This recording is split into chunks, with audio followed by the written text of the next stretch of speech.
Sebuah kebakaran hebat terjadi di sebuah gudang milik perusahaan e-commerce Ozon di Moskow, Rusia. Informasinya kami rangkum dalam Jendela Dunia.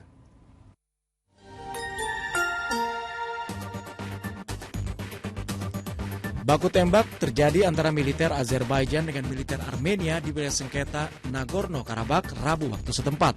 Azerbaijan dan Armenia saling tuding adanya pelanggaran gencatan senjata di wilayah sengketa tersebut. Kelompok separatis Nagorno-Karabakh menyatakan serangan pertama dilakukan oleh militer Azerbaijan melalui drone yang menewaskan 2 tentara mereka serta melukai 14 tentara lainnya. Sementara Azerbaijan menyatakan bahwa bentrokan tersebut adalah aksi sabotase teroris yang dilakukan oleh tentara ilegal Armenia. 1 orang tentara Azerbaijan juga dilaporkan tewas dalam bentrokan ini. Azerbaijan dan Armenia memang selama ini menjadi musuh bebuyutan dan sempat terlibat perang di tahun 1990 dan tahun 2020 lalu. Mereka memperebutkan wilayah Nagorno-Karabakh di Azerbaijan yang dihuni oleh orang Armenia. Sebuah kebakaran hebat terjadi di sebuah gudang milik perusahaan e-commerce Ozon di Moskow, Rusia, Rabu waktu setempat. Akibat kebakaran ini, 1 orang dilaporkan meninggal dunia dan 13 orang lainnya luka-luka. Besarnya api membuat asap tebal membumbung tinggi. Untuk memadamkan api dikerahkan 1 helikopter Mi-8 dan 2 unit helikopter Ka-32 yang membawa bom air. Api dikabarkan telah menyebar ke area seluas 35.000 meter persegi, sementara gudang memiliki luas 50.000 meter persegi. Perusahaan Ozon sendiri adalah salah satu perusahaan e-commerce pertama di Rusia dan kerap disebut-sebut sebagai Amazon Rusia. Sejumlah negara menyatakan kekhawatiran mereka terhadap kunjungan Ketua DPR Nancy Pelosi ke Taiwan, Tiongkok.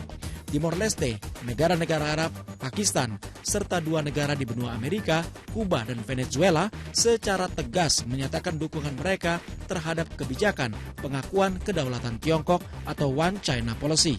Mereka menilai kunjungan Nancy Pelosi adalah pelanggaran atas kedaulatan Tiongkok dan akan meningkatkan tensi geopolitik antara Tiongkok dengan Amerika Serikat. Sementara itu, meningkatnya tensi di Taiwan membuat banyaknya warga Taiwan yang mengikuti pelatihan tentara dan tenaga medis. Hal ini sebagai langkah antisipasi bila Tiongkok akan menyerang Taiwan. Kekhawatiran warga Taiwan semakin meningkat bila melihat perang antara Rusia dengan Ukraina. Taiwan yang berpenduduk 23 juta jiwa adalah wilayah yang memisahkan diri dari Tiongkok di akhir Perang Saudara di Tiongkok tahun 1949 lalu. Kala itu ada 2 negara, yaitu RRC Tiongkok dan ROC Taiwan. Dan pemimpin Taiwan kala itu, Chiang Kai-shek, mengklaim bahwa Taiwan adalah mewakili seluruh daratan Tiongkok. Taiwan yang memegang kursi Tiongkok di Dewan Keamanan PBB kala itu diakui oleh banyak negara barat sebagai satu-satunya pemerintah Tiongkok. Namun tahun 1971, PBB mengalihkan pengakuan diplomatik ke Beijing dan Taiwan dipaksa keluar. 3 negara di Afrika Timur, Kenya, Ethiopia, dan Somalia diramalkan bakal dilanda bencana kekeringan pasca gagalnya 4 musim hujan berturut-turut di wilayah tersebut. Menurut lembaga kemanusiaan, setidaknya 7 juta hewan ternak mati di wilayah tersebut. Akibatnya, bencana kelaparan dipastikan akan dialami oleh 3 negara.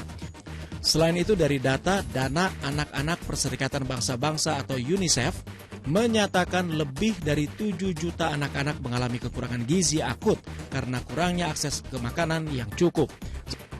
Sementara itu di negara Afrika Timur lainnya, Burundi mengalami bencana banjir parah yang disebabkan oleh perubahan iklim dan penebangan hutan liar.